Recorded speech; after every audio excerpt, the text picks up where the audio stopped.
தனது தாய் கூறிய அந்த வார்த்தையால் தனது குடும்பத்தையே காப்பாற்றிய 13 வயது தைரியசாலி சிறுவன் இவன்தான்.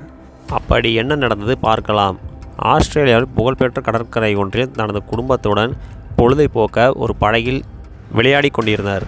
அப்போது திடீரென்று வீசிய காற்றால் இவர்கள் திசை மாறி கடலுக்குள் இழுத்துச் செல்லப்பட்டார். கிட்டத்தட்ட 4 கிலோமீட்டர் தூரம் உள்ளே சென்றதால் இவர்கள் செய்வதறியாது தவித்து நின்றார்கள். அது மட்டும் இல்லாமல் தங்கள் கையில் இருந்த துடுப்பு முதல் கொண்டு அனைத்துமே கடலில் விழுந்ததால் இவர்கள் செய்வதறியாமல் அந்த படகில் மாட்டிக்கொண்டு தவித்தார்கள்.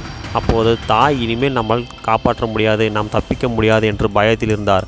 ஆனால் தனது மூத்த மகனான 13 வயது சிறுவனை ஒரு முக்கியமான செயலெடுக்க அவர் முற்படுத்தினார். அது என்னவென்றால், உன்னால் அந்த கடற்கரைக்கு செல்ல முடியுமா என்று அந்த தாய் கேட்டார். ஆனால் அந்த வார்த்தையை கேட்ட அந்த சிறுவன் தைரியத்தை வளர்த்து நான் செல்கிறேன் என்று துணிச்சலாக அவர் புறப்பட்டுள்ளார். அந்த சிறுவன் கிட்டத்தட்ட 2 மணி நேரம் லைஃப் ஜாக்கெட்டுடன் நீந்தி கொண்டு அங்கிருந்து வந்துள்ளார். ஆனால் அது முடியாது என்று தெரிந்த பிறகு அந்த லைஃப் ஜாக்கெட்டை கழட்டி போட்டுவிட்டு மீண்டும் 2 மணி நேரம் நீந்தி கடற்கரை வந்து அடைந்தான். அதன் பிறகு அங்குள்ள பாதுகாப்பு படை வீரர்களிடம் தனது நிலைமையை கூறி தனது தாய் மற்றும் சகோதரர்களை அந்த சிறுவன் காப்பாற்றியுள்ளான். ஆனால் அப்போது அந்த குடும்பம் கிட்டத்தட்ட 14 கிலோமீட்டர் தூரம் கடலில் சென்றுள்ளது. அந்த தாய் தனது மகனை நினைத்து நான் மிகவும் வருத்தப்பட்டேன், அவன் எங்கு காணவில்லை அப்படி என்று. கிட்டத்தட்ட 10 மணி நேரம் போராட்டத்துக்கு பிறகு அந்த குடும்பத்தில் உள்ள அனைவரும் பத்திரமாக மீட்கப்பட்டுள்ளார்கள்.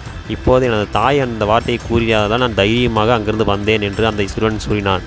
இப்போது அந்த சிறுவன் கிட்டத்தட்ட சூப்பர் ஹியூமன் என்று அழைக்கப்படுகிறார். கிட்டத்தட்ட கடலில் 4 மணி நேரம் என்பது சாதாரண விஷயமல்ல.